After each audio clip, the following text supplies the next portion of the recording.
Ya comenzó a grabar. ¿Listo? Entonces, volvemos al asunto. El feminicidio es uno de los delitos que más hipótesis tiene para lograr configurarse. Es decir, hay muchas formas en las cuales yo puedo cometer un feminicidio o la conducta que yo realizo se puede adecuar a un feminicidio. Entonces, la primera es por dar muerte a una mujer por el hecho de ser mujer. Es decir, no siempre que la víctima o el sujeto pasivo es una mujer es feminicidio, no es así. ¿Listo? Entonces, lo primero que tenemos que hacer es eliminar esa barrera mental que se ha construido a raíz de la configuración del feminicidio. Sino que se necesita que la mujer muera por el hecho de ser mujer, que ya lo hemos debatido acá, que trae un aspecto un poco más difícil de comprobar, que es la patología derivada del odio a las mujeres. Otra, que es por motivos de su identidad de género, que eran donde estábamos haciendo la diferenciación entre qué es el sexo, qué es la identidad de género y cuál es mi sexualidad u orientación sexual. ¿Listo? Orientación sexual. Entonces, la orientación sexual se refiere a si soy heterosexual o si soy homosexual o si soy pansexual o si soy bisexual o lo que sea que yo deseen mis gustos o prefieran al momento de compartir la cama con alguien. Mientras que la identidad de género es con qué comportamiento masculino o femenino me identifico yo. ¿Listo? ¿Con cuál? Entonces, yo nací hombre o mujer, se me asignó ese sexo por genitalidad, pero yo no me siento así, no me quiero comportar así, no puedo comportarme así, necesito comportarme de la otra manera. ¿Listo? O sea, de forma masculina o de forma femenina. Entonces, la idea de los que nosotros denominamos personas normales, entre comillas, es que su sexo tenga plena correspondencia con su identidad de género y que sea opuesto en su sexualidad. Me explico. Si hay correspondencia entre la identidad de género y el sexo, quiere decir que nací mujer y me identifico con el género femenino. Me quiero comportar de forma femenina.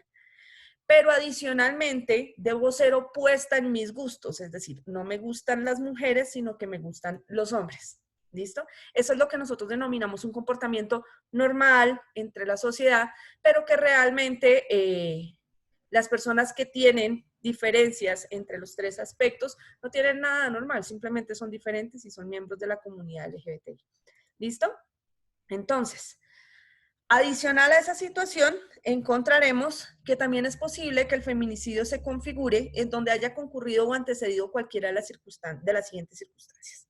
Ojo, se necesita, aquí no quedó copiado, pero se necesita que vayan a la par. ¿Alguien me puede regalar la lectura del feminicidio? Por favor. Para que se den cuenta que hay una I. ¿Nadie? ¿Nadie trajo código hoy? ¿Se le quedó en la casa? Sí, doctora, claro que sí. ¿El 104A? Sí, gracias, doctor, muy amable. Bueno, dice, quien causare la muerte a una mujer por condición de ser mujer o por motivos de su identidad de género, en donde hayan concurrido o antecedido cualquiera de las siguientes doctor circunstancias, Darwin. Incurrirá en... Despacito, corazón. Otra vez. Bueno. Vuelve a Quien empezar. causare la muerte a una mujer, quien causare la muerte a una mujer por su condición de ser mujer o por motivos de su identidad de género o donde haya concurrido o antecedido cualquiera de las siguientes circunstancias, incurrirá en prisión de 250 meses a 500. Listo. Vean ustedes que por el hecho de ser mujer, por su condición de ser mujer y por motivos de su identidad de género hay una O, ¿no es cierto? ¿Por qué? Por lo que les estaba explicando.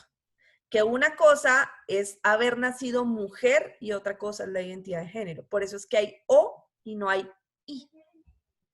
Porque si fuera una I, tendrían que ser las dos. Es decir, por el hecho de ser mujer o su condición de ser mujer y por su identidad de género. Y no es así. ¿Ves? Por eso es que es tan importante que diferenciemos estos conceptos de las perspectivas o del enfoque de género que está tomando la justicia a nivel mundial. Esta perspectiva de género, que es solamente una, ¿listo? Perspectiva de género. Es solamente una de las fases que puede llegar a tomar la justicia colombiana o la justicia a nivel mundial. Se refiere específicamente a aspectos sexuales. Hay otras perspectivas o enfoques diferenciales, que se llaman así, que no tienen que ver con la sexualidad, que es parte de lo que en algún momento se estaba debatiendo fuertemente en la Justicia Especial para la Paz. Y es que se decía que cómo era posible que dentro de la Justicia Especial para la Paz existiera un enfoque diferencial. Pues claro que tiene que existir un enfoque diferencial, porque es que el enfoque diferencial no se refiere a conductas de carácter sexual, eso se llama enfoque de género, ¿listo? Que está dentro del enfoque diferencial, pero no es todo. El enfoque diferencial también se refiere a las circunstancias específicas que llevan a las personas a cometer los delitos o bajo las cuales, el contexto bajo el cual las realizan. Entonces, esos son los enfoques diferenciales. Incluso a los niños que hicieron parte de la guerrilla o que hicieron parte en su momento de las autodefensas colombianas, Autodefensas Unidas de las AUC, que fueron reclutados a la fuerza y que cuando cumplieron la mayoría de edad siguieron quedándose allí. Entonces, esos son enfoques diferenciales que hacen que esas personas tengan un tratamiento diferente ante la justicia. Ojo, todo enfoque diferencial se refiere a circunstancias especiales de las personas, pero no todo enfoque diferencial se refiere a perspectiva de género. ¿Listo? Aun cuando la perspectiva de género pueda ser uno de los tantos aspectos que se tengan en cuenta dentro de los enfoques diferenciales. Ahora, nos dicen, en donde haya concurrido o antecedido cualquiera de las siguientes circunstancias. Tener o haber tenido una relación familiar íntima o de convivencia con la víctima, de amistad, de compañerismo o de trabajo, y ser perpetrador de un ciclo de violencia física, sexual, psicológica o patrimonial que antecedió al crimen contra ella. Noten aquí que dice la relación íntima, familiar, de convivencia, de amistad con la víctima y, es decir, que tienen que darse las dos, haber sido perpetrador de un ciclo de violencia física, sexual, psicológica o patrimonial. Es muy importante tener en cuenta que cuando nos encontramos ante casos de feminicidio, no se exige que la víctima previamente haya denunciado a su agresor por ese ciclo de violencia, sino que como existe no existe tarifa legal probatoria, se puede demostrar esa violencia de otras maneras. Entonces, como la víctima ya falleció, si estamos ante un feminicidio consumado y no en grado de tentativa, pues muy posiblemente varios familiares y amigos van a venir a contar cómo ella era víctima o cómo ellos presenciaron esas violencias. No se puede exigir que para que anteceda este ciclo de violencia exista una denuncia por violencia intrafamiliar previa. Además, porque la violencia intrafamiliar es muy propia de la violencia física y, en algunas excepciones, de la violencia psicológica, eventualmente de la sexual, que contribuye a otras conductas, ¿no? Pero la violencia de carácter patrimonial, que es cuando uno escucha cómo las mujeres son humilladas por dinero y obligadas a soportar ciertas circunstancias para poder lograr la manutención para ellas y para sus hijos. Esa violencia de carácter patrimonial no es tan fácil de ver y mucho menos se puede ir a denunciar de la misma manera que es de recibo por las autoridades una violencia física, una violencia psicológica o una violencia sexual. ¿Listo? Entonces es importante tener en cuenta que no se le puede exigir para que se configure el feminicidio que exista denuncia como tal previa. Sí, prueba, de alguna manera, alguna prueba, pero no una denuncia formal por esos ciclos de violencia anteriores. ¿Listo? Que pueden ser perpetrados no solamente por el compañero permanente, el esposo o el novio o lo que sea, o la novia o la esposa o la compañera, sino también por una amiga, por miembros de su propia familia. Entonces, eventualmente es importante que tengamos eso en cuenta porque uno no suele tener muy presentes esa clase de circunstancias en el feminicidio. ¿Listo? ¿Dudas hasta ahí? Ok. Listo. Ahora, ¿Ve? doctor Darwin, dígame. Doctor Darwin, ¿me iba a preguntar algo? No, doctora, que si seguíamos con el B, por favor. Ok, listo, léelo. Listo, doctora. Ejercer sobre el cuerpo y la vida de la mujer actos de instrumentalización de género o sexual o acciones de opresión y dominio sobre sus decisiones vitales y su sexualidad. Listo. Ejercer sobre el cuerpo y la vida de la mujer actos de instrumentalización de género. Este fue uno de los aspectos que se tuvo en cuenta dentro de la condena contra Rafael Uribe Noguera. La forma como se cosifica a la mujer, cómo se cosifica su cuerpo. El hecho de tratarla como un objeto de placer sexual, netamente. O sea, no como un ser con el que se puede compartir la sexualidad, que es lo normal, sino que se cosifica a la mujer netamente a eso, a ejercer sobre ella actos mediante los cuales se le cosifica y se le convierte prácticamente en un objeto de placer y nada más. Se le quita su dignidad como ser humano, no como mujer, como ser humano se le quita su dignidad.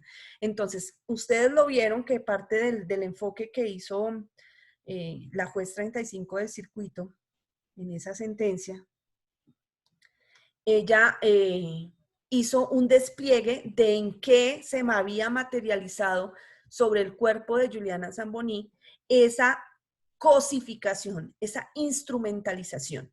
Entonces dice, miren cómo él la embalsamó casi que en aceite para lubricar a la menor, por decirlo así, para cosificarla, cómo la fantaseaba con el cuerpo de la niña desnudo y la trataba de elevar a un rango de mujer adulta al colocarle ropa interior de carácter rojo y sugestiva alrededor de su cuerpo mientras abusaba de ella. ¿Listo? Vean ustedes cómo esos actos de cosificación específicamente se dan en el caso de Juliana Zamboni, pero se dan en muchos otros casos. En muchos otros casos. Lo que pasa es que el caso de Juliana es un caso que tuvo prensa, especialmente por el sujeto activo, no por el sujeto pasivo. Niñas como, tristemente casos como el de Juliana Zamboni, hay millones en el país y hasta peores que el de Juliana. Y el caso tuvo relevancia fue porque el sujeto activo de la conducta era una persona rica, reconocida y con poder. De lo contrario, el caso de Juliana no lo habríamos conocido. ¿Listo? Entonces, es importante tener en cuenta que esos actos de cosificación sobre las mujeres, que muchas veces se les toma fotos de desnuda, en donde se les golpea, se les humilla, se les instrumentaliza durante las relaciones sexuales, son propios de una forma de maltrato de carácter sexual que puede anteceder al feminicidio. Ojo, y en esto quiero ser clara, hay muchas mujeres y muchos hombres a los que les gusta el sexo rudo, es decir, a los que les gusta que los golpeen o que tienen ciertos fetiches con ese aspecto. Si la mujer da su voluntad, obviamente no estaríamos ante una circunstancia de cosificación, porque ella lo está permitiendo, porque es su deseo, porque ese es su libre desarrollo y ejercicio de su sexualidad y de su personalidad. Pero si la mujer no lo desea y es obligada por su agresor, estamos ante una forma de violencia sexual que puede anteceder al feminicidio. Doctor Leonardo, ¿qué me quieres preguntar? Profe, una pregunta. Dame un segundito que veo una manito levantada por ahí del doctor Leonardo y ya te doy el uso de la palabra, doctora Paola. Doctor Leonardo, ¿qué me ibas a preguntar? Creo que no. Doctora Paola, te escuchamos. Profe, una pregunta. El tema de cosificación, instrumentalización, ¿se da solamente si hay homicidio? Es decir, ¿debe darse el feminicidio en este caso? O digamos, si hay una violación, un acceso carnal, ¿también esa figura aplica? Sí, doctora. Efectivamente, cuando nosotros vayamos a ver delitos de carácter sexual, que son una, dos, creo que son como la penúltima clase que vamos a ver de, de los delitos de carácter sexual, vamos a ver cómo está definida la violencia dentro de los delitos sexuales. Y es el artículo 212A, que es mucho más amplio, es mucho más específico. Entonces, ojo, cuando una mujer está sometida a esos actos de cosificación, de instrumentalización, insisto, que solamente podrán existir si no es su voluntad realizar esas conductas, estaremos ante una forma de violencia propia de un delito sexual violento. Pero si además de esto termina con feminicidio, perdón, con el homicidio de la mujer, pues estaremos ante un posible caso de feminicidio. ¿Listo? Si no se comete el feminicidio, entonces el tipo penal no es este, sino que estamos ante un acceso carnal de carácter violento derivado de esa clase de violencia, de la cosificación como tal. ¿Listo? ¿Entendiste, doctora Paola? Sí, Paola. profe, gracias. Ok. ¿Alguna otra pregunta, doctores? ¿Ninguna? Ok, listo. Entonces, aquí quiero hacerles un análisis especial, ya que la doctora Paola me recordó ese caso. Hace unos 2 años, a la unidad de la Defensoría del Pueblo, a la unidad de víctimas especiales, llegó un caso de un feminicidio de una prostituta.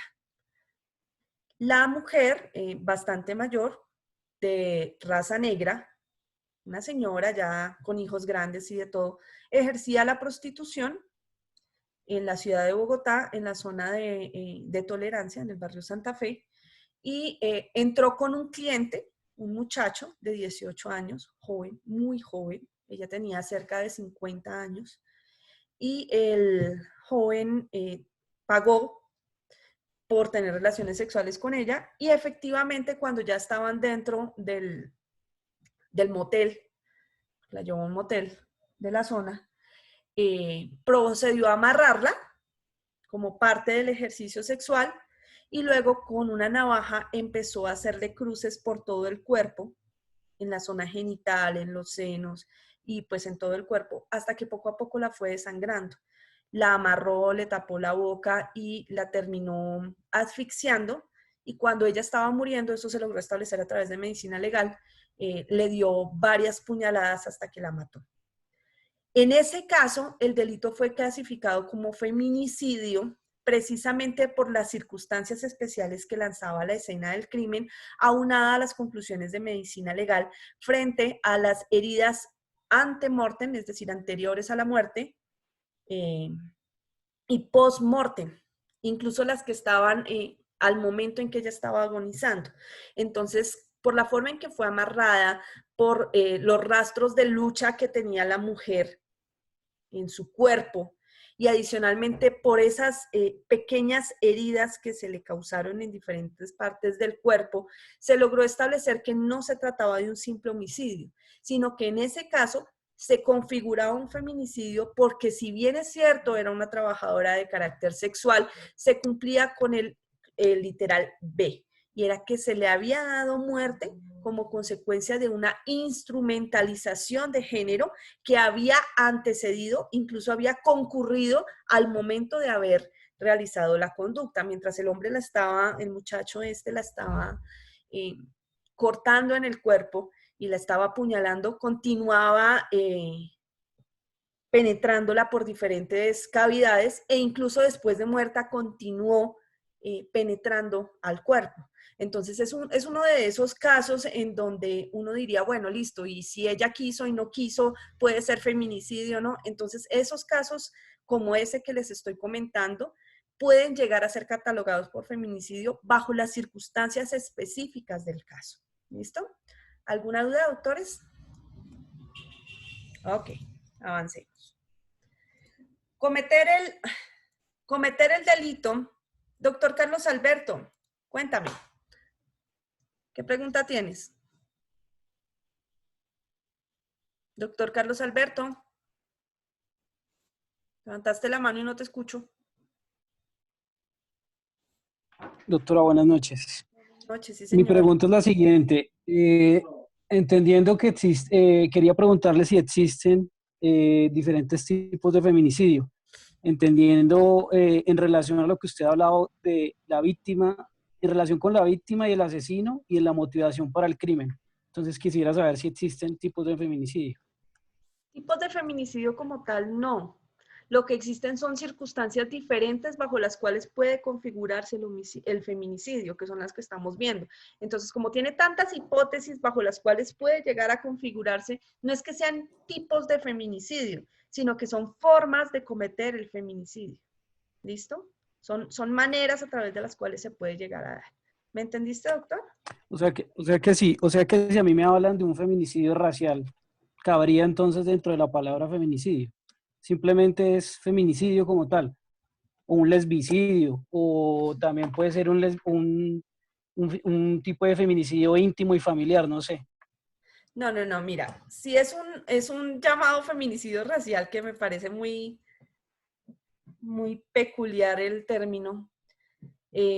No creo que la hayan matado por el hecho de ser una mujer negra, ¿me entiendes? Sino que si es un crimen de odio eh, derivado de su raza, será una circunstancia agravante del homicidio. Puede ser negra, blanca, amarilla, azul o verde. Si se le mata por el color de su piel, es una situación de discriminación racial. Y esos son agravantes propios del homicidio. Si tú lo ves dentro de los diferentes situaciones literales que estamos analizando en el feminicidio, no aparece contemplada por el legislador la circunstancia específica de un crimen racial. No aparece así. Doctora, ¿Listo? perfecto. ¿Sabe por qué la pregunta? Porque alguna vez, yo no sé si usted ha escuchado de Diana Russell, alguna vez yo la escuché y leí algo sobre eso y hablaba de diferentes tipos de feminicidio. Por eso la pregunta, pero bueno, perfecto la aclaración. Muchas gracias. Claro, doctor. Lo que pasa es que el feminicidio es tratado de diferentes maneras en todos los países del mundo. Entonces, nosotros tenemos aquí estas hipótesis bajo las cuales se puede realizar. En otros lugares del mundo sí puede existir la diferenciación o la situación específica de realizarlo por razones raciales o de discriminación racial. Entonces, tal vez a eso era que se refería ella. Pero acá en Colombia tenemos estas nada más. ¿Listo? Ok, ¿alguna otra pregunta, doctores? Listo. Entonces avancemos. Cometer el delito en aprovechamiento de las relaciones no alcanzo a ver acá, espérame. No alcanzo a ver, ya. Relaciones de poder ejercidas sobre la mujer expresado en la jerarquización personal, económica, sexual, militar, política o sociocultural. Esta es una circunstancia también especial de violencia que incluso se encuentra contemplada también dentro de los delitos sexuales y es la posibilidad, la jerarquización, la autoridad o el dominio que puede tener el sujeto activo de la conducta sobre la mujer y que se vale de ese poder que tiene sobre ella, de esa jerarquización especial para realizar la conducta. Entonces, es muy propio, no estoy diciendo que solamente se dé en esos casos, de militares, de políticos, de socioculturales o eventualmente incluso de carácter laboral. ¿Listo? De carácter laboral. Entonces, matan a muchas mujeres por no querer ser la amante del jefe. Entonces las acosan y las acosan y las acosan, las amenazan con echarlas hasta que finalmente terminan matándolas. ¿Listo? Esas son circunstancias bajo las cuales está determinado entonces que puede llegar a ocurrir un feminicidio también. Ahora, otra de las circunstancias que están contempladas son las que se refieren al de cometer el delito para generar terror o humillación a quien considere su enemigo. Esta es muy particular, o sea, es propia de venganza, de crímenes que uno diría, entre comillas, pasionales, pero que no siempre lo son. Entonces, ¿qué ocurre? Entre bandas criminales o entre gente que se mueve en el bajo mundo, es muy común matar a la mujer de su enemigo, de su opositor, de su rival. tenga o no tenga una relación sexual con ella. Es decir, a veces las mujeres pues tienen relación sexual con el esposo y con el enemigo del esposo, por decirlo así, con el opositor. Digamos que sea la esposa de una banda, del dueño de una banda, del duro de una banda, el jefe de una banda, y él va y tiene relaciones sexuales con el otro. Entonces, ojo, no es por eso netamente que la mata, sino la mata para generarle terror o humillación al enemigo. No es netamente un crimen de carácter pasional, salvo que sea una circunstancia de esas que uno dice, bueno, listo, no se quedó conmigo, sino se fue con el otro, entonces la voy a matar por haberse ido con el otro, porque si ella no es mía, no es de nadie, y para que a él le quede que ella murió como consecuencia de haberse metido con él. Es por eso, es para generar, otra vez cosificamos a la mujer como un instrumento ahora de venganza. Entonces yo me vengo de él matándola a ella. Esa es la circunstancia específica del literal D. Disculpen. Que existan antecedentes o indicios de cualquier tipo de violencia o amenaza en el ámbito doméstico, familiar, laboral o escolar por parte del sujeto activo en contra de la víctima o de violencia de género cometida por el autor contra la víctima, independientemente de que el hecho haya sido denunciado o no. Aquí son todavía más específicos. Entonces vean que de hecho esta circunstancia, la del literal E, es idéntica a la que estábamos hablando anteriormente, solo que aquí nos hacen la especificación de que no importa que esté denunciada. Entonces, es que como el legislador no necesariamente es abogado, entonces a veces le encanta decir lo mismo una y otra vez de diferentes maneras. Pero si ustedes ven esta circunstancia de ley, es muy parecida a una que vimos en la otra diapositiva, que creo que era la del literal B. ¿Sí es este? No, la del literal A, la del ciclo de violencia. ¿Listo? Literal F, que la víctima haya sido incomunicada o privada de su libertad de locomoción, cualquiera que sea el tiempo previo a la muerte de aquella. Ojo, esto es una circunstancia que no impide la configuración del delito de secuestro, tal como vimos en el caso de Juliana Zamboni.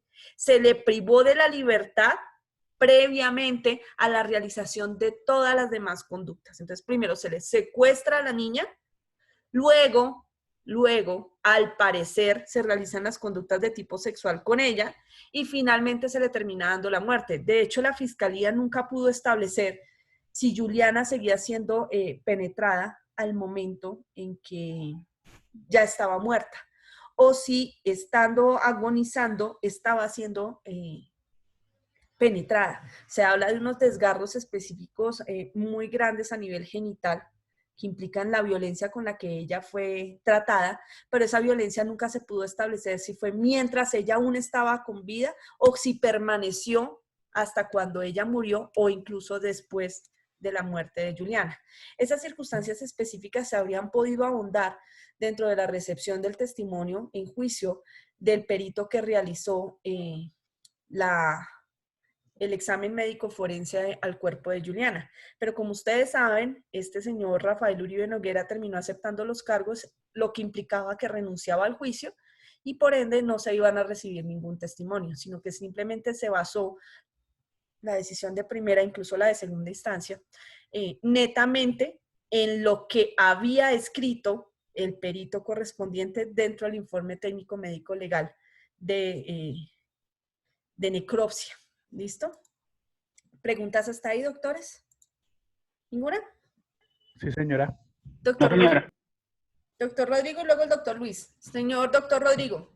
Gracias, doctora. Muy buenas tardes. Doctora, pues ahí en el literal F es una pregunta, no sé cómo la vaya a tomar. Dice, cualquiera que sea el tiempo previo a la muerte de aquella.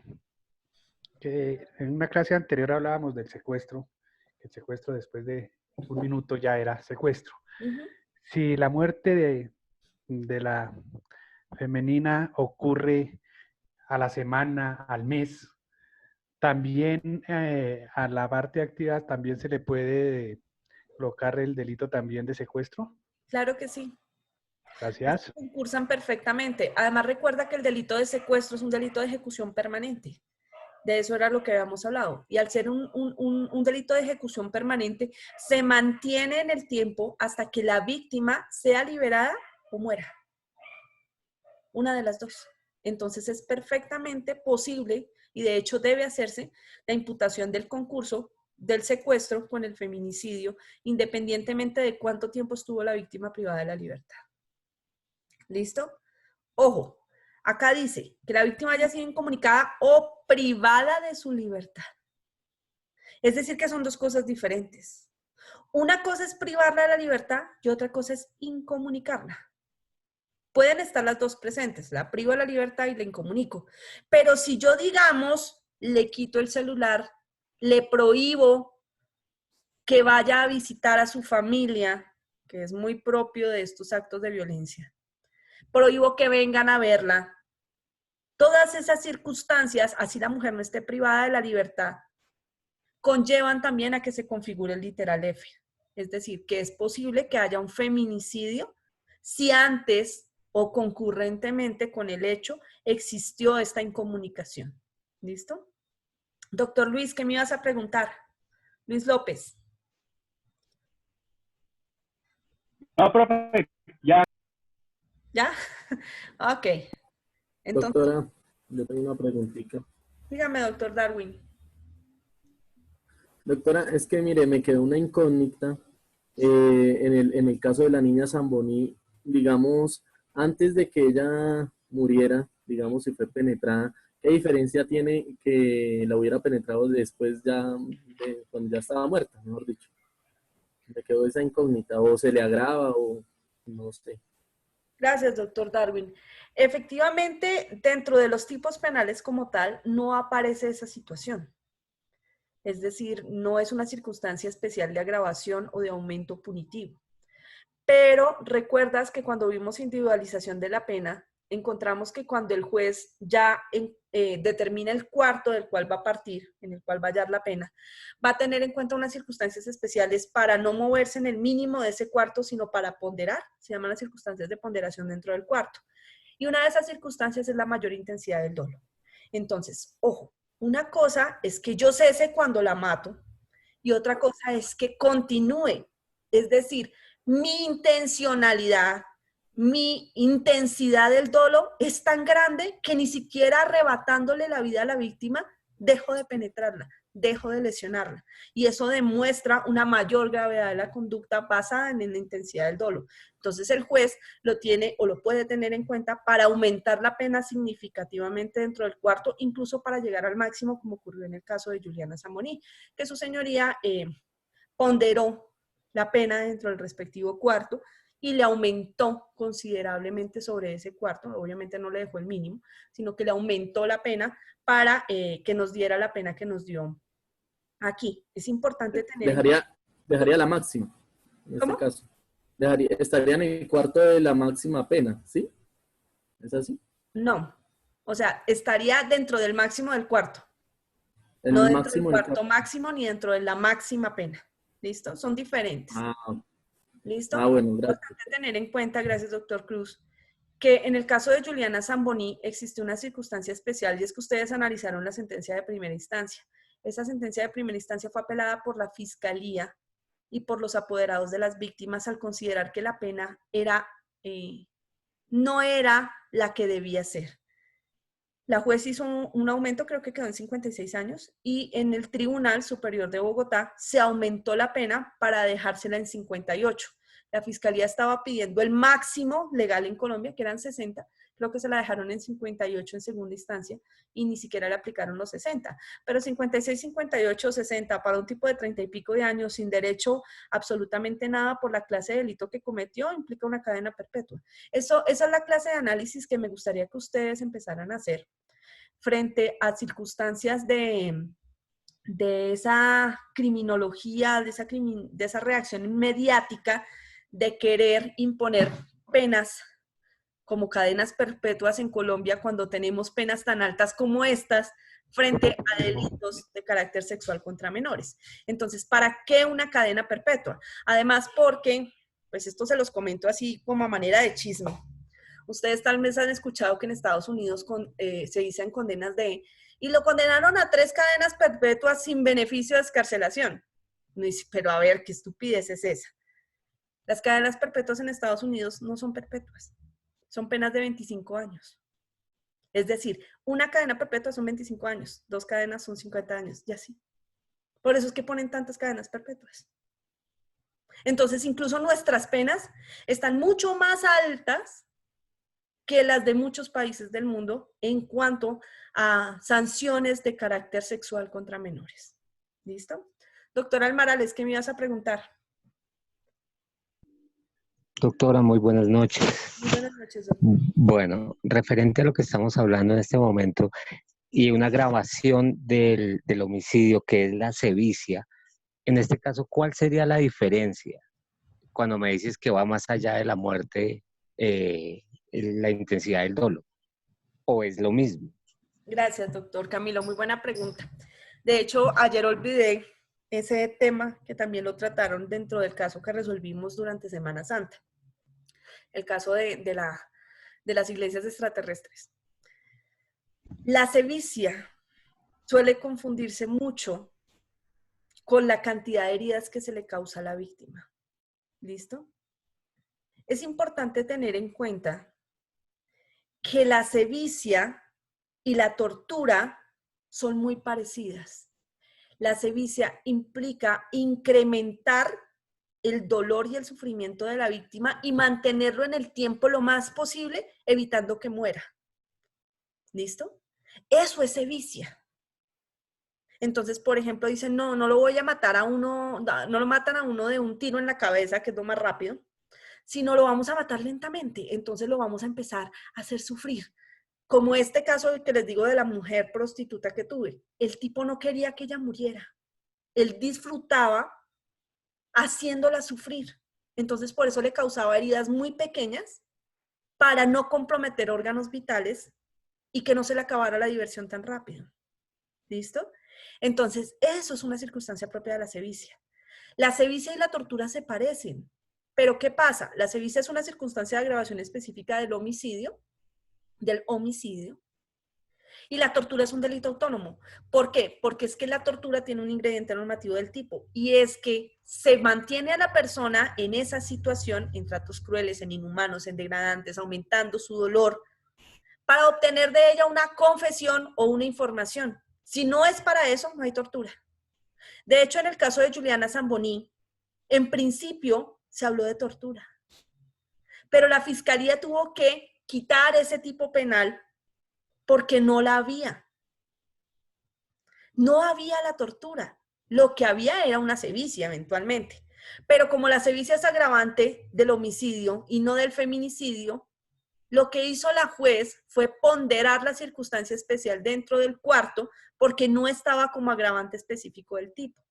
Yo cuando les di las diapositivas de individualización de pena, fui muy enfática en decirles que tanto las circunstancias de agravación genéricas como las específicas debían ser imputadas por la fiscalía, pero que incluso el juez no las podía tener en cuenta en reiteradas oportunidades si no fueron imputadas. Es decir, si a una persona le imputan homicidio con sevicia, no puede ahora venir a aumentarle la pena por la cantidad de heridas o por el sufrimiento al que sometió a la víctima, porque eso ya estaba contemplado dentro del agravante específico. Entonces, doctora Almarales, la diferencia entre la sevicia y la tortura y el mantener a la víctima más tiempo sufriendo es que en la tortura se hace eso con el fin de obtener de ella una confesión, una información o castigarla por algo que hizo o dejó de hacer. Eso es la tortura. Mientras que no hayan esos elementos, solamente el mantener el mayor tiempo posible a la víctima sufriendo implica la sevicia. Y no es necesariamente de la cantidad de heridas, es del sufrimiento que se le causa, manteniéndola lo más largo, que mejor dicho, sienta todo lo que le estoy haciendo. Eso es propio de la sevicia. ¿Me entendiste, doctora Almarales? Perfectamente claro, doctora. Muchas gracias. Listo. Doctora, buenas noches. Doctora Mercedes, ¿cómo está usted? Doctora. Bien, doctora. Este señor Rafael Noguera fue condenado a 622 meses de prisión y 100 salarios mínimos mensuales legales vigentes. Mi pregunta es, estos salarios es en el momento que se cometió el hecho se cometió el 6 de diciembre del 2016, o cuando se da la sentencia, es cuando se da el fallo. No, doctora, es del momento de los hechos. Es decir, que si alguna vez Rafael Uribe Noguera deseara pagar la pena de multa, tendría que pagar esa cantidad de salarios, pero con el salario mínimo del año 2016. No con el del momento de la condena, ni con el del momento del pago, sino con el de el salario vigente para el 2016. ¿Listo? Muy poquito. Aquí, pues tengo curiosidad. Aquí, por ejemplo, el 6 de diciembre del 2016, ante el juzgado 79 penal municipal con función de control de garantías de Bogotá, la Fiscalía 121 elevó cargos en contra del señor Rafael Uribe Noguera como autor responsable de los delitos de feminicidio agravado en concurso heterogéneo con los delitos de secuestro agravado, acceso carnal violento y tortura, según están descritos por los artículos 104A, 104B, literal B, D y F, 168 y 170, párrafo numeral 1, 178, 179, 205, 211, numeral 2, 4 y 7, junto con la causal de mayor punibilidad del artículo 58, numeral 5, 8 y 9 del Código Penal. He dicho. ¿Cuál es tu pregunta, doctora?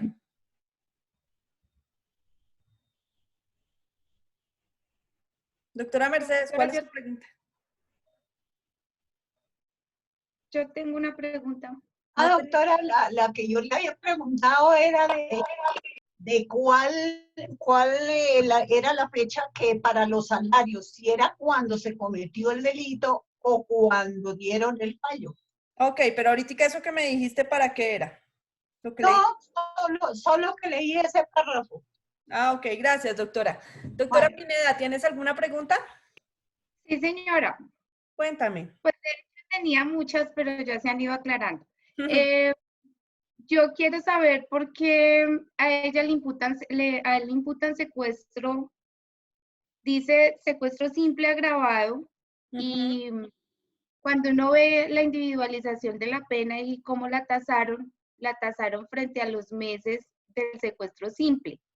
Y cuando uno va y observa el numeral por el cual imputaron la agravación, está dentro del secuestro extorsivo.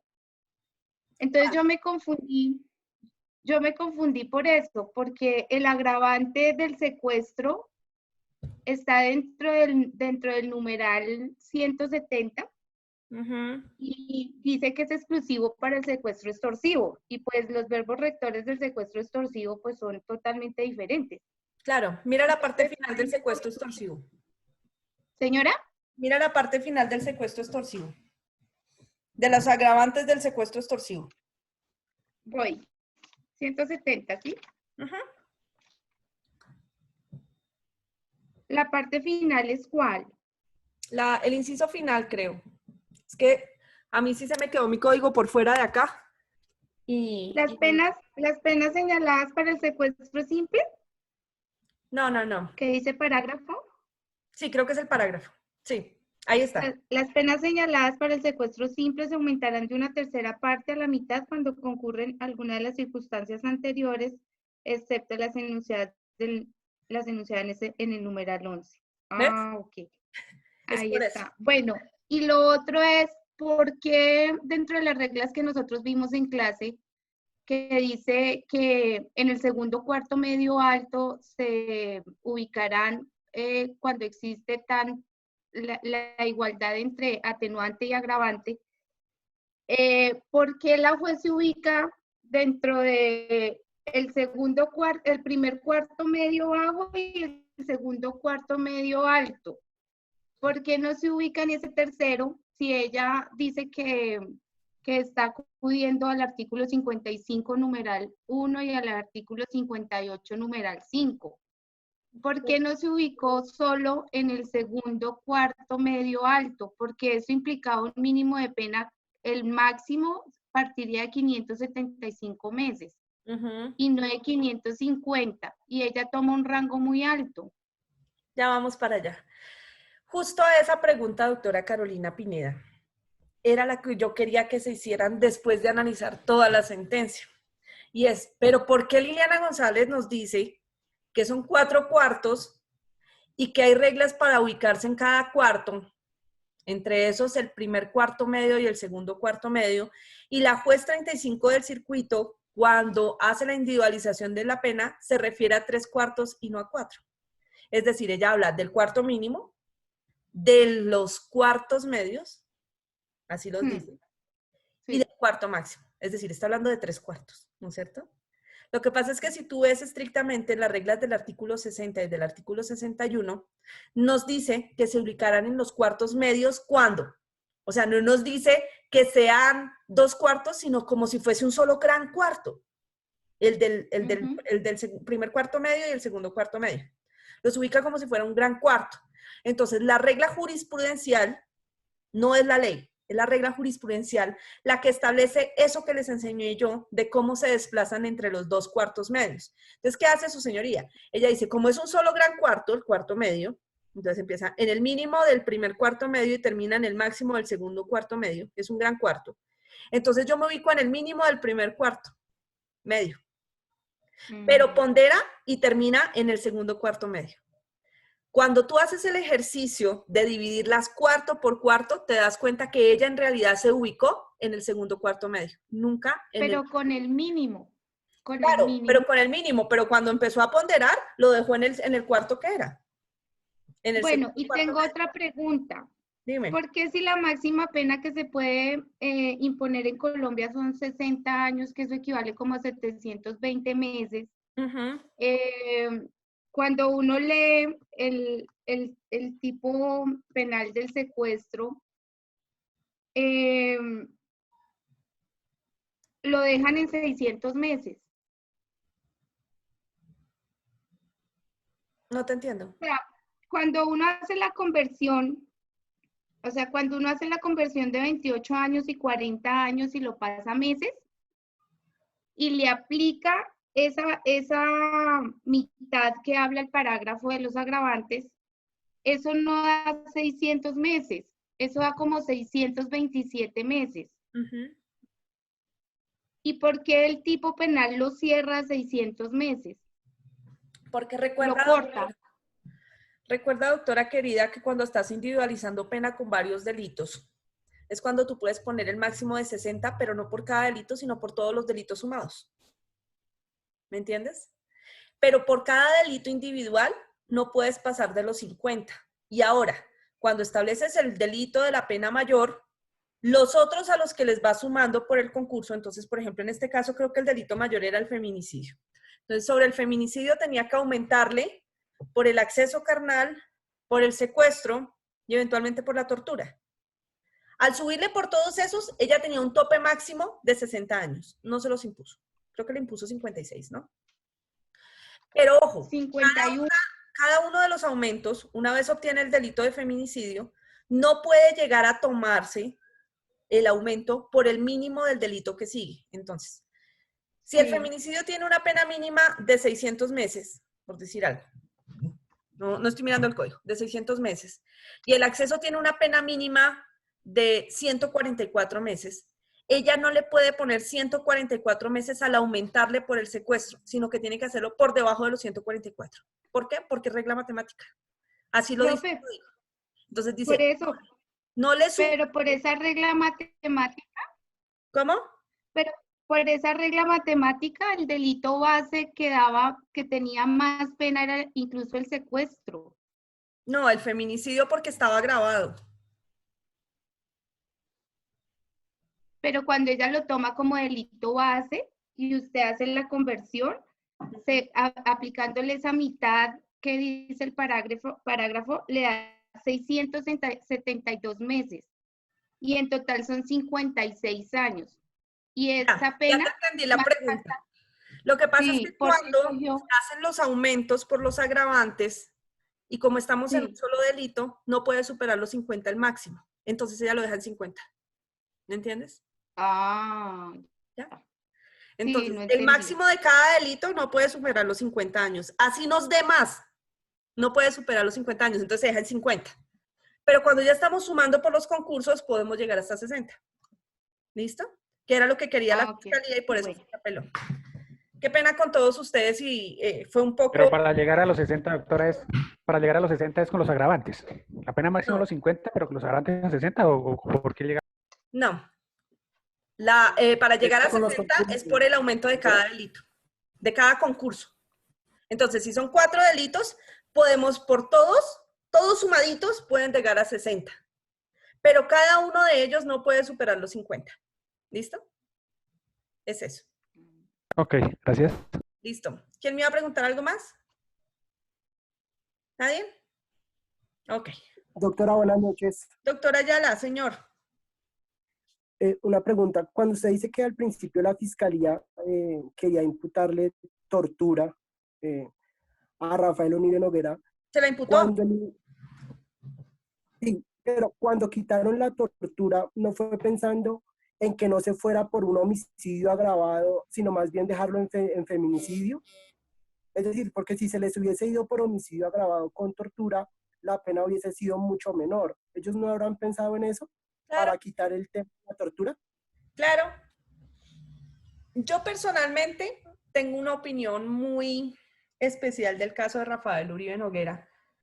Y es que ni había tortura, ni había feminicidio. O sea, yo respeto profundamente las argumentaciones de la juez 35, que además fueron confirmadas por el Tribunal Superior de Bogotá. Pero en mi opinión, la prueba no era suficiente para considerar que había un feminicidio. Para mí, eso era un homicidio agravado. No, y la tortura no la veo porque no era para castigarla, ni era para obtener de ella información, ni nada de esas cosas. Entonces, hay delitos lo que pasa es que este tipo, Uribe Noguera, en medio de su desespero y tal vez mal asesorado, terminó aceptando los cargos por la presión de todo y porque sabía que la habían barrado. Pero terminó aceptando cargos por delitos que realmente no estaban configurados. Y la señora juez 35, pues, dentro del entendimiento que ella hizo, que obviamente pues tiene las pruebas a su disposición, consideró que en ese momento había, a pesar de la aceptación de cargos de él, porque esa es una obligación de los jueces, así las personas acepten cargos, tienen que verificar si los delitos están o no, consideró que sí estaban. Y hizo la argumentación en los términos en que lo hemos venido viendo dentro de esta clase, muy respetables, pero yo personalmente me aparto de ellos. Yo considero que es más un homicidio agravado. Yo sí considero que lo terminaron calificando como feminicidio por lo abominable del caso, más que porque realmente y en estricto derecho estuviera. ¿Listo? Profe, yo tengo otra pregunta. Doctora Carolina. Gracias, doctor Jason. Señor. Yo también tengo otra pregunta. Ya vamos, Alexandra. Cuando uno ve lo que a él imputaron, uno ve que en los diferentes tipos penales, creo que si no estoy mal y según mis anotaciones, en el secuestro simple toman en cuenta que pues que es menor de 18 años. En el acceso carnal vuelven y retoman que la niña es menor de 14 años. Y si no estoy mal, en el feminicidio vuelven y hablan de que es menor de 18 años. ¿Usted puede tener ese agravante en todas esas, citarlo en todos esos tipos penales? ¿No se supone que basta con uno? No, lo que pasa es que se supone no. De hecho, como cada delito lo tiene como agravante específico, pues está configurado. Ese es el problema. Lo que pasa es que en su momento la defensa pudo haber alegado la vulneración del non bis in idem. No sé si hemos hablado acá del principio del non bis in idem. Sí, claro. Prefiero no suponer que todos lo manejamos. ¿Listo? Voy a hacer un poquito imaginativa al momento de explicar el principio. El principio del non bis in idem implica que a una persona no se le puede sancionar 2 veces por la misma situación. Se dice que el principio del non bis in idem es el favorito de los hombres. ¿Por qué? Porque las mujeres damos cantaleta 1000 veces por la misma vaina. Entonces nosotras somos como, ah, claro, pero con la otra sí, y al otro día otra vez, y otra vez, y otra vez. El principio del non bis in idem implica la prohibición de hacer eso. Es, si ya me vaciaste una vez, no me vacíes más. O sea, non bis in idem, no más por lo mismo. Se supone, en estricto derecho, no debería habérsele permitido la acumulación de 3 agravantes en 3 tipos penales por la misma circunstancia porque habría vulnerado el non bis in idem. Pero como no fue objeto de debate y en todo caso lo que hace su señoría es considerar que son agravantes específicos de cada tipo penal autónomo, fueron tenidos en cuenta para la ponderación de la pena y para la individualización de la pena como tal, y por eso fue que las penas terminaron tan supremamente altas. Pero lo que te digo, o sea, yo tengo criterios muy personales, tal vez cerrados, frente a ese tema, y como tú considero que vulneró el non bis in idem, pero en su momento no se alegó, y también sé que muy probablemente argumentarían que se trata de circunstancias de agravación autónomas frente a delitos diferentes. Entonces, ahí el detalle. Profe, y otra pregunta.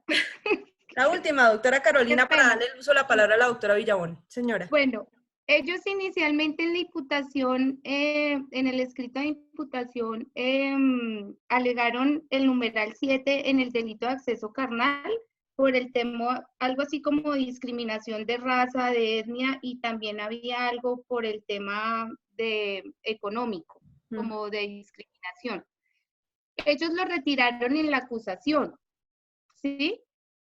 Mi pregunta es, ¿lo retiraron porque a nivel probatorio, si eso hubiera ido a juicio, tenían que demostrar que efectivamente fue en razón de esa etnia que la vulnera o por esa condición económica? Por eso es que lo retiran. Y en caso de que se impute esa causal, ¿cómo se prueba eso? Porque ahí citaban pues que la niña finalmente había sido desplazada y que tenían pues como documentación que decía que la niña pertenecía, pues era vulnerable económicamente, desplazada, pero ¿por qué lo retiran? Ok, eso se llama el principio de ajuste de legalidad. Cuando la Fiscalía, a pesar de haber formulado imputación por unos cargos que como en este caso fueron aceptados a cabalidad, o aún sin que haya esa aceptación de cargos, la Fiscalía debe hacer una adecuación de la situación y puede corregir sus errores. Eso se llaman ajustes de legalidad. Entonces dice, oiga, sí, yo dije este delito, pero realmente no tengo cómo probarlo, así no nos vayamos a juicio y yo sé que no está. Entonces lo quitan. Es por eso que lo quitó, porque sabe que no tenía cómo probarlo. O sea, que dentro de la situación fáctica no estaba. Y muy posiblemente su señoría, la juez 35, la habría eliminado como circunstancia de agravación al momento de hacer la verificación, pese a que Rafael Uribe Noguera la aceptó. Y en ese caso, ¿cómo se probaría si se hubiera ido a juicio? Porque pues es que... Eso depende de cada situación específica. Por ejemplo, hay una situación, tengo conocimiento, no sé, pueda que me equivoque, pero yo he escuchado que en la zona de la Alta Guajira es muy común que hombres de raza blanca tomen a niñas que llaman indiecitas, que son parte de estas tribus de la Guajira, como esposas, entre comillas, las compran a sus padres, a los padres de las niñas, a cambio de chivas o no sé qué cosas, y bueno, y se las llevan para la casa y las mantienen como muchachas del servicio, que incluso las propias esposas les dicen, vaya y consigas una chinita de esas, y tienen hijos con ella. Entonces, es evidente que por la razón de la etnia es que adquieren a esas mujeres, que acceden a esas mujeres. Si se llega a dar como consecuencia del feminicidio, como consecuencia de alguna circunstancia de esas, o el secuestro, o la vulnerabilidad, o el acceso, o demás, pues podría eventualmente ser uno de los casos en donde se podría probar que por la culturalidad y por la práctica propia de la región se realizan esa clase de conductas sobre mujeres de esa etnia. ¿Listo? Gracias. Gracias, doctora. Doctora Villabón, cuéntame. Sí, gracias, profesora. Cambiando de pronto el lado de lo que usted nos está explicando, si es en el caso de tentativa y si se es abogado del perpetrador, ¿cuál sería de pronto la diferencia de establecer entre un feminicidio y lo de violencia intrafamiliar? Feminicidio y violencia intrafamiliar. Bueno, realmente es que no hay un parámetro claro frente a la diferenciación de en qué momento la violencia intrafamiliar trasciende a la tentativa de homicidio o a la tentativa de feminicidio. El criterio general, o el que debería aplicarse, no está solamente determinado por la zona de las lesiones, ni por la intensidad de las lesiones, sino por el contexto específico o el querer del sujeto activo de la conducta. Me explico. Si un hombre desea o quiere lesionar a su esposa dentro de una discusión familiar y la mechonea y la tira contra la pared, y eso le causa a la mujer una lesión en la cabeza, ¿listo? En principio va a ser calificada como violencia intrafamiliar. ¿Por qué? Porque la fiscalía, los fiscales dicen, bueno, fue en la cabeza y como no comprometió ningún órgano vital y como yo no veo que lo haya hecho como con ninguna cosa así grave, pues entonces es violencia intrafamiliar. Porque vivían juntos y si no, lo deja como lesiones. ¿Listo? Pero ojo, si ya la coge a puñaladas, el elemento con el que lo causa, y en zonas del cuerpo que pueden comprometer órganos vitales, lo califican como tentativa de homicidio. Y en el feminicidio dicen, no, si está alguna de las circunstancias especiales del feminicidio, entonces lo calificamos como tentativa de feminicidio. Eso es lo que hacen en la práctica. La verdad es que debe determinarse no solamente por el elemento con el que se causa la lesión, ni por el lugar de la lesión, sino por la intencionalidad del autor. Con todas tres es que se determina la línea entre si es una tentativa de homicidio, unas lesiones personales, una violencia intrafamiliar o un feminicidio. Es eso, es el análisis concreto.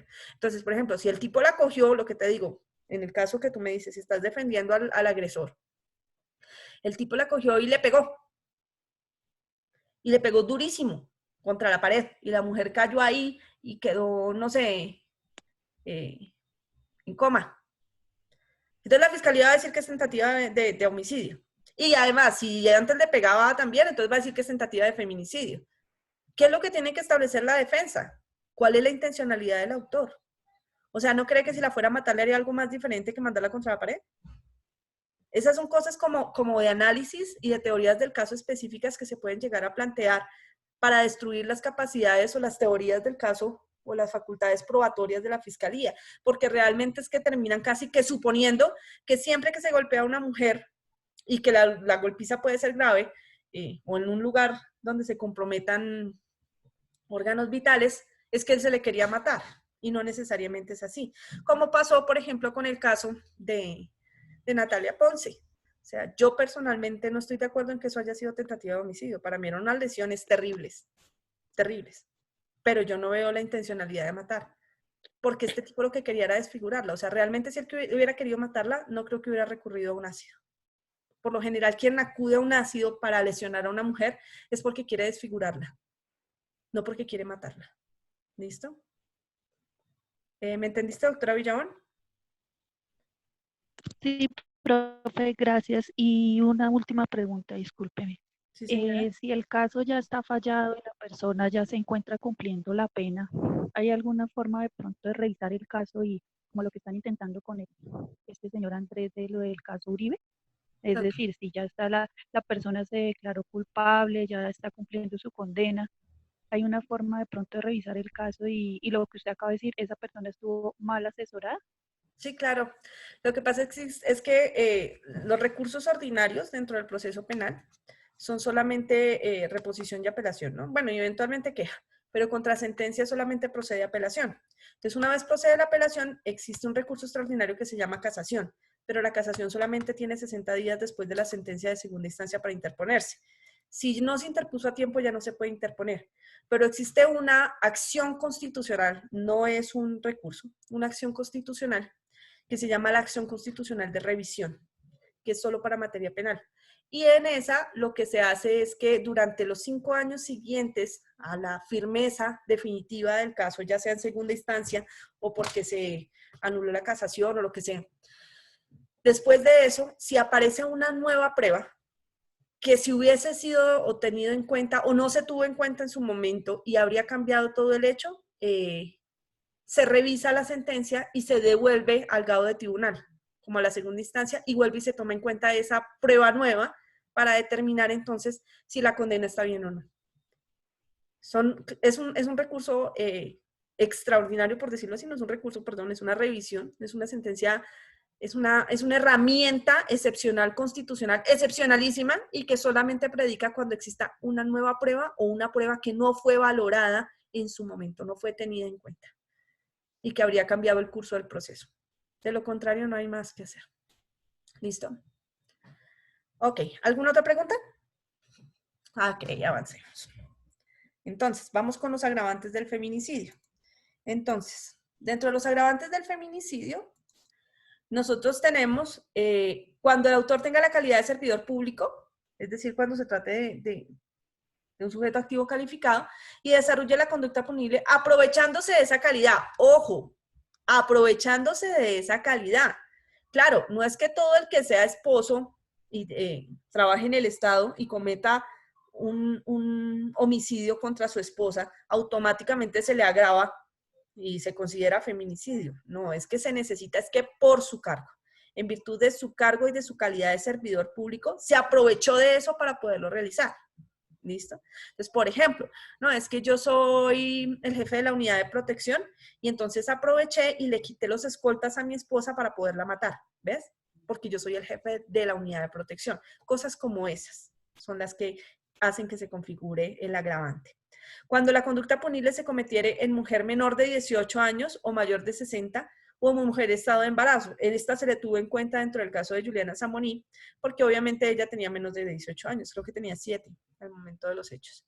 Y cuando la conducta se cometiere con el concurso de otra u otras personas. En algún momento, por allá en medio del boom de la noche de Juliana Zamboní, se habló de la posibilidad de que alguien le había ayudado a Rafael. Se habló de la posibilidad de que hubiera sido el mismo vigilante que se suicidó, y después se empezó a hablar de sus hermanos, ¿no? Pero a ellos se les habló de encubrimiento, que finalmente terminaron absueltos, y de destrucción, supresión o alteración de elemento material probatorio, que tampoco se configuró y terminaron absueltos tanto en primera como en segunda instancia. Entonces, cuando se comete por varias personas, por 2 o más, hay una circunstancia de agravación propia del feminicidio. Listo. ¿Preguntas, doctores? Cuando se cometiere en una mujer en situación de discapacidad física, psíquica o sensorial, desplazamiento forzado, esta también la trajeron, condición socioeconómica o por prejuicios relacionados con la condición étnica o la orientación sexual. Es importante tener en cuenta que esta circunstancia de agravación específica debe ser conocida por el autor al momento de los hechos. Si él no la conoce, no se le puede imputar. Posiblemente por eso lo quitó la fiscalía, porque por más que la niña fuera arrebatada de un barrio marginal, no quiere decir que Rafael Uribe Noguera supiera que ella era desplazada ni nada de esas cosas, ¿listo? Entonces es muy posible que por eso lo quitara. Cuando la conducta punible fuere cometida en presencia de cualquier persona que integre la unidad doméstica de la víctima, esa no tiene mayor explicación. Cuando se cometa el delito con posterioridad a una agresión sexual, a la realización de rituales, actos de mutilación genital o cualquier otro tipo de agresión o sufrimiento físico o psicológico. Más especificaciones de violencia de carácter sexual y de cosificación de mujeres. Y las otras, la G, que es la que hace remisión a unas circunstancias de agravación específicas del homicidio. La 1, la 3, la 5, la 6, la 7 y la 8 del 104. ¿Listo? Creo que con eso habremos acabado feminicidio. ¿Dudas, doctores? Frente al caso Zamboní, frente al feminicidio y sus agravantes. Ok, ahora, el tipo penal de feminicidio es un tipo penal de resultado, porque obviamente se exige que alguien muera, pero eso no quiere decir que no admita la tentativa, como todos los tipos penales de resultado. Es un tipo penal básico, porque es el que contiene como tal y define qué es el feminicidio, y ahí existe un subordinado, que son los agravantes, que operan como en complemento del feminicidio, que es el 104A. Modalidad dolosa, no hay otra manera. O sea, uno no comete un feminicidio por preterintención ni con culpa, es netamente doloso. El sujeto activo es simple porque nos dice el que puede ser cualquier persona. La conducta es simple también, es monosubjetivo, de ejecución instantánea y es por acción. ¿Listo? Ahora vamos a empezar entonces con el acápite de lesiones personales. Yo sé que por ahí hay otros delitos contra la vida e integridad personal, pero no son tan comunes. De pronto podemos hablar eventualmente del aborto, pero pues el aborto tiene sus aristas propias de la C-355 del año 2006 y de la T-388 del año 2009, que son sentencias, una de constitucionalidad y otra de acción de tutela, en donde la Corte Constitucional definió que efectivamente debía despenalizarse el aborto en los casos ya contemplados por esa jurisprudencia de la Corte Constitucional, en donde dijo que en los casos de delitos sexuales contra las mujeres, cuando las mujeres hayan sido víctimas de los delitos sexuales y el embarazo se produzca como consecuencia de ellos, o en casos de grave riesgo para la vida o la salud de la mujer, o... ¿Me están oyendo? ¿Me están oyendo? Doctora, sí la escuchamos. Claro que sí. Claro y fuerte. Y como me escriben que se fue el audio, me asusté. No. Ahí la estamos escuchando. A veces me siento sola, cuando no los veo ni los escucho. Entonces, ¿qué ocurre? En el aborto, bajo las circunstancias de el haber realizado una conducta sexual sobre la mujer que conllevara a su embarazo, en los casos de grave riesgo para la salud de la vida de la mujer o de graves malformaciones en el feto, es permitido en Colombia abortar. Entonces, en esos casos, solo en esos 3 casos, el aborto no es delito, se llama interrupción voluntaria del embarazo. Pero en los demás casos, que no estén dentro de esos, es que se considera que existe aborto. Por eso es que en Colombia sigue ocurriendo o sigue existiendo el tipo penal de aborto. ¿Listo? El delito sigue siendo aborto. Ya podríamos entonces entrar a considerar ya circunstancias filosóficas, éticas y morales de por qué el aborto se permite o no se permite, o de por qué hace unos meses se estaba debatiendo la penalización de nuevo o la despenalización total para permitir que las mujeres aborten cuando desean, así no estén en esas 3 circunstancias, pero por el momento la Corte Constitucional definió que las cosas seguían exactamente igual, es decir, que solo bajo esas 3 causales se permite interrumpir voluntariamente el embarazo sin llegar a ser sancionada penalmente, y en los demás casos se hará acarreadora la mujer o la persona que le practique ese aborto a la mujer para esa situación específica. ¿Listo? Ahora, hablemos del tipo penal de lesiones personales. El tipo penal de lesiones personales es muy especial. ¿Por qué? Porque tenemos que ver varios grupos de lesiones al mismo tiempo.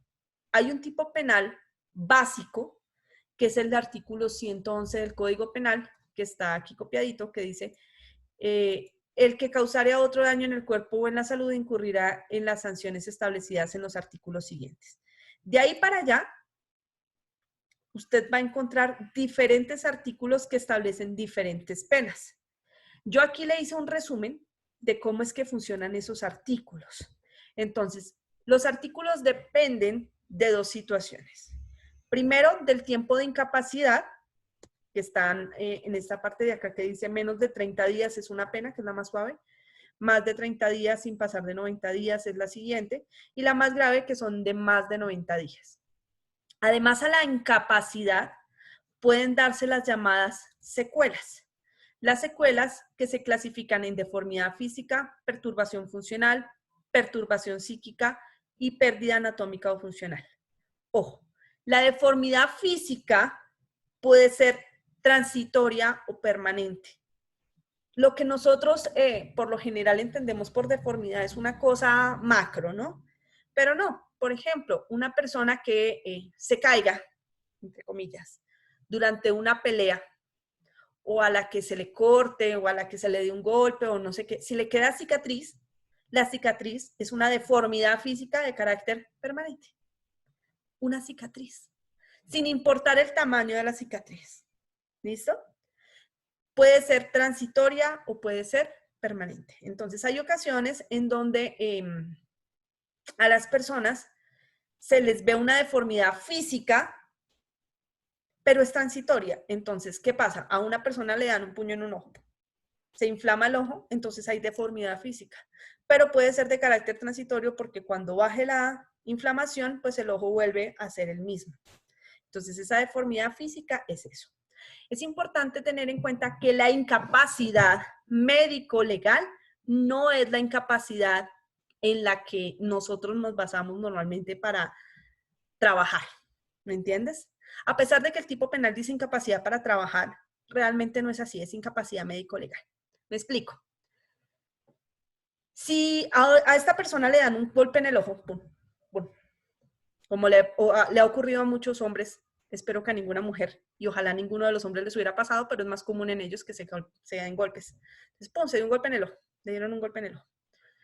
¿Esa persona puede ir a trabajar? Pues en teoría sí, ¿no? Sigue yendo a trabajar normal. No está incapacitado para ir a trabajar. Y resulta que le dan 3 meses de incapacidad médico-legal. ¿Por qué tanto tiempo? O sea, 3 meses.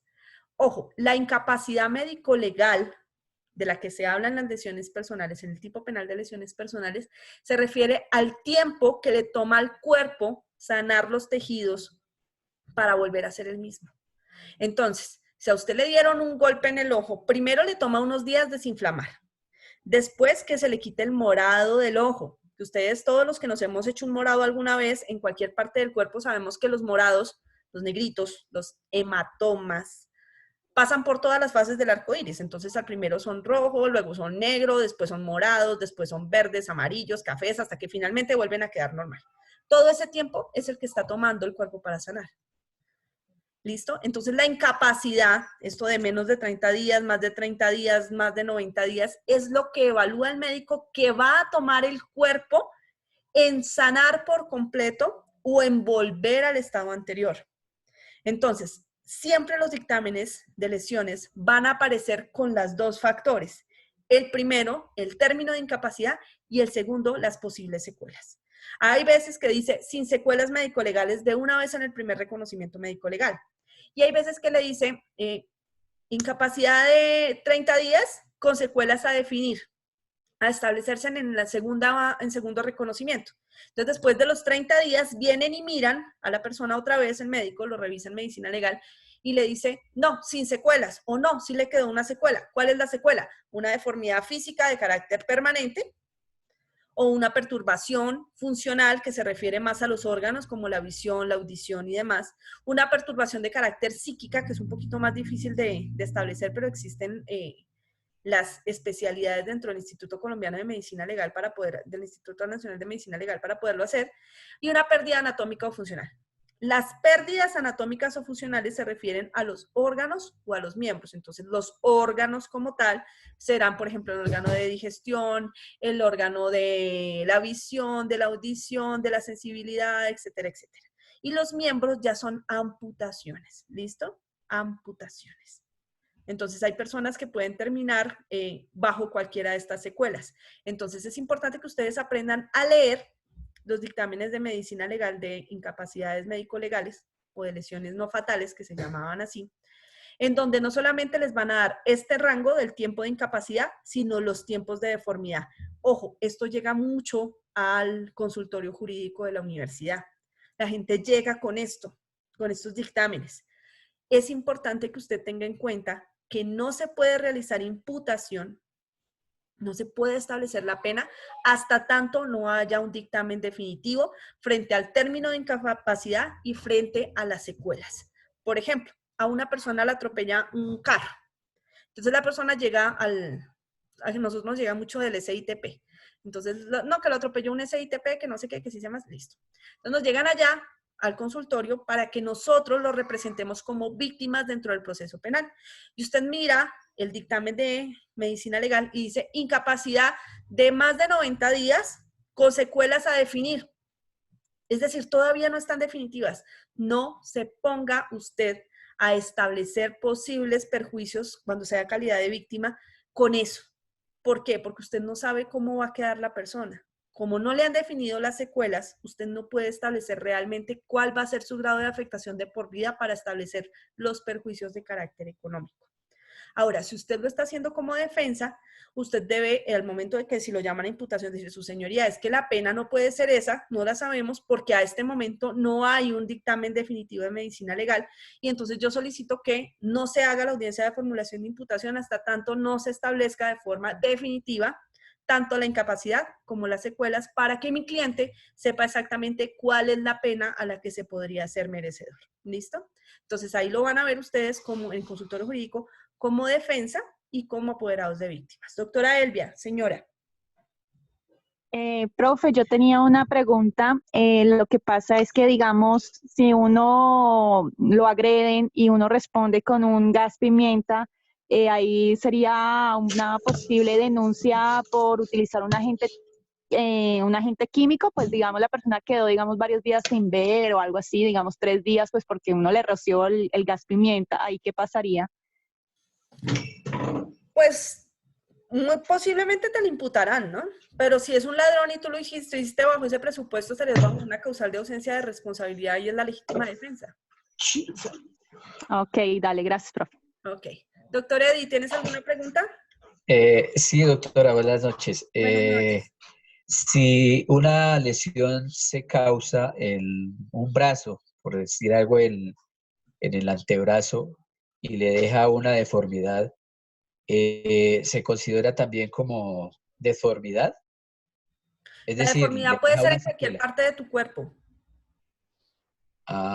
Porque es Cualquier que, parte. a ver, sí, es decir, tenía el concepto errado, era que la deformidad se daba en la cara o en donde fuera visible para los particulares, es decir, las lesiones se le ocasiona una cicatriz en la cara, entonces eso ya es una desfiguración, No, ¿cierto?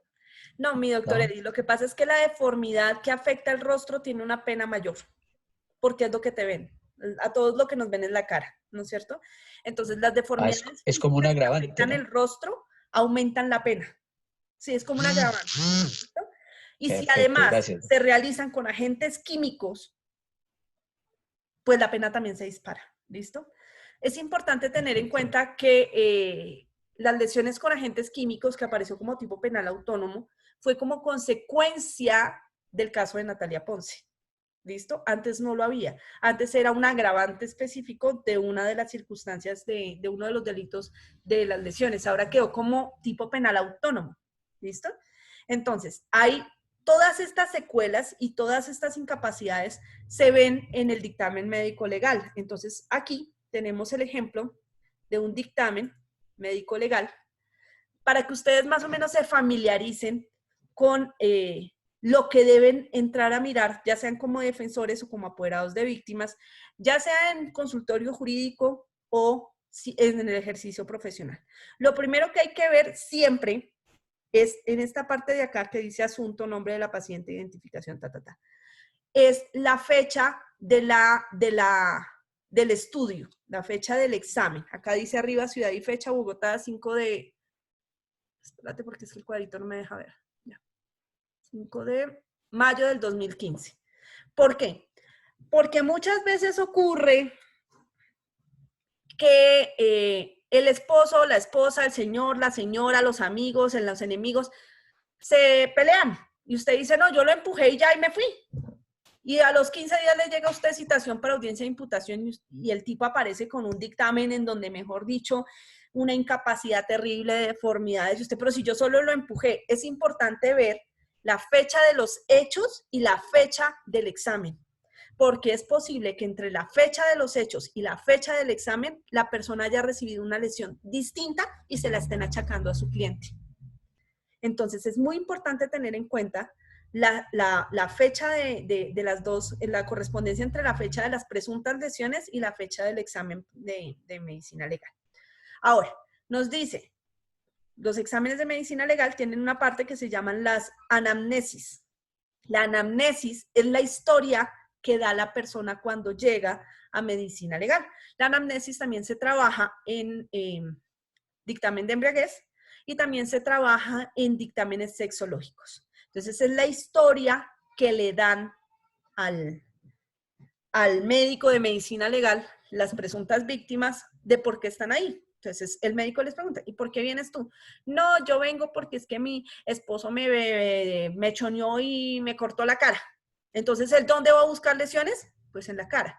La anamnesis, en principio, tiene esa facultad y es de orientar al profesional de la salud sobre lo que debe hacer y en qué lugar del cuerpo pueden estar eventualmente las lesiones o las agresiones que se le pide esté documentando dentro de los dictámenes. Entonces aquí no tenemos la anamnesis porque pues esta fue bajada de un periodista que dice que le habían pegado, pero bueno, ahí está. Los antecedentes médicos, hay un protocolo de medicina legal, ustedes lo pueden bajar, está dentro de la página de medicina legal, en donde está el protocolo completo de cómo se hace un dictamen de embriaguez, de cómo se hace un dictamen de lesiones, de cómo se hace un dictamen sexológico en mayores, de cómo se hace un dictamen sexológico en menores, incluso de cómo se hace un dictamen de medicina legal con necropsia. Entonces, ahí les explican todo esto paso a paso. Esto no es que el médico se lo invente. Entonces, él tiene que, además de lo que le dice la persona, de lo que le cuenta que fue lo que lo llevó a estar ahí bajo ese examen, él tiene que hacer un examen físico general. Entonces, también hace unas preguntas sobre antecedentes médicos, exactamente igual que en una consulta, y hace un examen médico general para determinar qué otras lesiones podría tener la persona. Entonces, dice, aquí en este caso la persona no fue valorada por medicina legal al momento de los hechos, sino que trae una historia clínica del Hospital Universitario San Ignacio. Eso pasa mucho en dictámenes de lesiones. ¿Qué pasa? Pues hombre, si a mí me acaba de atropellar un carro, pues yo no voy a correr a medicina legal, ¿no es cierto? Sino que a mí me llevan a la EPS, a un hospital, a urgencias y todo, y allá empiezan a hacerme el tratamiento. Cuando yo ya salgo del hospital, me dan mi historia clínica y yo voy a medicina legal. Entonces es muy posible que las lesiones que yo tuviera en el momento de los hechos no aparezcan al momento en que el médico me está valorando porque yo ya tengo un tiempo de evolución. Por eso llevan las historias clínicas. Entonces, ojo, si el tiempo transcurrido entre los presuntos hechos y el tiempo del examen es muy largo, hay que ver si hay historia clínica en donde se explique por qué pasó todo ese tiempo antes de llegar a medicina legal. En este caso lo hay. Entonces traen un dictamen, una historia clínica del Hospital San Ignacio, en donde dicen por qué fue atendido. Y dice que la persona en radiografías evidencian trazos de fractura, lesiones, ni lesiones níticas, relaciones articulares conservadas, sin cuerpos extraños, adecuada, no sé qué. Ahí explican todo. ¿Listo? Y luego dice, ¿qué presenta? Lesiones petequiales, lesiones petequiales en tercio medio lateral de brazo derecho. ¿Qué son las petequias? Las petequias son lesiones propias de ruptura de vasos sanguíneos, ¿listo? Rupturas de vasos sanguíneos, como lo que llamamos las mujeres arañitas en las piernas, que se parecen así como que se ven las venitas así, los vasos capilares, esas son petequias. Las petequias son propias, son un tipo de herida propio de estrangulamiento o depresión excesiva. Entonces, las personas que se cuelgan, los que se suicidan colgándose, presentan petequias en los ojos, porque como la sangre no puede bajar, entonces la que tenían acumulada en la parte de arriba de la cabeza hace que se rompan los vasos sanguíneos de los ojos y presentan esa clase de lesiones, ¿listo? Además de otras especiales de las personas que están suspendidas, y es que, por ejemplo, los hombres que mueren como en suicidio, por suspensión, que se llama eso, colgarse, presentan erecciones permanentes, es decir, el cuerpo se va a encontrar colgado y con una erección. ¿Por qué? Porque pues el cuerpo cavernoso del pene funciona, las erecciones funcionan por acumulación de sangre. Entonces, como no puede subir la sangre, pues empieza a acumular hacia abajo, se decantan los pies y produce incluso una erección permanente. Eso ha hecho que las prácticas sexuales, algunas prácticas sexuales, vayan encaminadas al estrangulamiento del hombre para mantener el mayor tiempo las erecciones. Pero bueno, eso lo veremos algún día si ustedes y yo nos encontramos en consultorio jurídico 4 para ver medicina legal. Ahora, aquí, ¿qué es lo que quiero que vean? No solamente las heridas, sino la conclusión. Mecanismo causal, le va a decir con qué se causó o con qué cree que se causó la lesión que presenta la persona. Entonces le dice contundente, es decir, un golpe. Y a la vez algo cortante, tenía filo. Incapacidad médico-legal definitiva de 10 días sin secuelas médico-legales. Es decir, que en este caso nos encontramos ante un dictamen definitivo que nos permite hacer la adecuación típica del caso para determinar cuál es la pena posible. Entonces, si la incapacidad médico-legal es definitiva de 10 días, está por debajo de 30. La pena es muy baja. Y sin secuelas médico-legales, la pena es la más bajita que puede haber. Ahí, en principio, este delito será de carácter querellable. ¿Alguna duda hasta ahí, mis doctores queridos? ¿Ninguna? Ok, son las 7:45. Como siempre es un gusto verlos. Vayan a descansar y nos vemos mañana. Recuerden que mañana empezamos clase a las 7 de la noche por el parcial. Los demás, los del parcial, nos vemos a las 6. Buenas noches. Doctora, muy amable, muchas gracias. Doctora, muy amable. Muchas gracias, doctora. Buenas noches. Feliz noche. Buenas noches, doctora, gracias. Gracias, doctora. Feliz noche. Gracias, que me la doctora. bendiga. Buenas noches.